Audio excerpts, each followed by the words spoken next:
Hello everyone, and welcome to Biopedia. We left off our description of the voyage of the Beagle with Darwin and the rest of the crew sailing out of Rio de Janeiro on the 5th of June 1832. Let's pick back up again and see where we go from here. Charles Darwin noted that nothing of note really happened on the journey from Rio to the Plata. However, there is one exception. On a particular day, they saw hundreds upon hundreds of dolphins, swimming next to the ship and jumping all over the place. Darwin marvelled at the fact that, although the ship was travelling at a speed of knots, the dolphins easily kept pace and in fact sped out in front of the boat. The weather was uneasy as they made it into the Plata.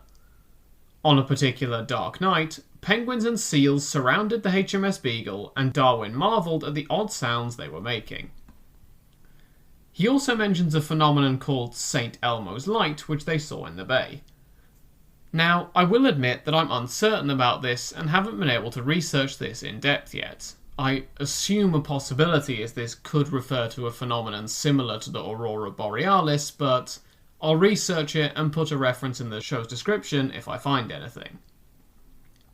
Darwin was fascinated to watch the waters of the sea and an adjoining river mix as they made it to the mouth of a river. The river water floated at the top, with the two water types mixing in the churning behind the ship. They made it to Montevideo on July 26, 1832. Their job here was to map out the very south and east coasts of the Americas during the next 2 years. He then goes on to describe what the region of Maldonaldo is like. They stayed there for 10 weeks, and Darwin spent the time collecting reptiles, birds, and other animals. They made a little excursion north towards the Palanca River at one point, which will take a minute to explore, as Darwin himself does. Darwin also takes a moment to marvel at how cheap things are in that region. He mentions that only $2, converted to 8 shillings at the time, was paid to hire 2 men and 12 horses to ride during this trip. Apparently, the people who Darwin was with on this trip were armed with pistols, which Darwin himself thought was not necessary as a measure. However, he soon got news which made him rethink this a bit. A day earlier, someone travelling on the road from Montevideo had been found dead in the region with his throat slit. Even the site where it happened had a cross there which was commemorating a previous killing. The troops slept in a small house in the country during the first night of their exploration. Darwin apparently had certain things in his possession which generated amazement among the locals. A little compass you could keep in your pocket was a particular highlight. Every house they went to, Darwin was asked to produce the compass and use it together with a map to point out what direction various places were from their location. The people were apparently astonished that this foreigner could know directions for places he'd never been to.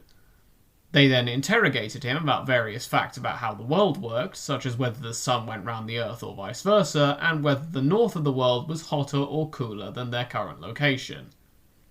Now, most of them seemed to think that North America, England, and London were all interchangeable terms, according to Darwin. It's interesting to see how different, by his account, these two different parts of the world appear to be even in the 1830s. Obviously, during this exchange, Darwin shows off a bit by striking some matches with his teeth, which is a particular brand of match. Anyway, we'll skip over the rest of this bit, and indeed the rest of the exploration jaunt, as it's more of the same. I will say that we get a lasso demonstration from some local people which Darwin seems interested in. Darwin tries to throw some wooden balls with the lasso on horseback, but needless to say, he doesn't perform as flawlessly as the local people did. During their trip, they also saw quite a lot of local partridges in the farthest away part Darwin wanted to explore. They then took a different road back to Maldonaldo. That's where we'll leave the Voyage of the Beagle, and indeed the episode, for today. As always, thank you all for listening. Feel free to get in touch with the show's email address for any questions, comments, or topic suggestions for future episodes. Until next time, have a great week, everyone.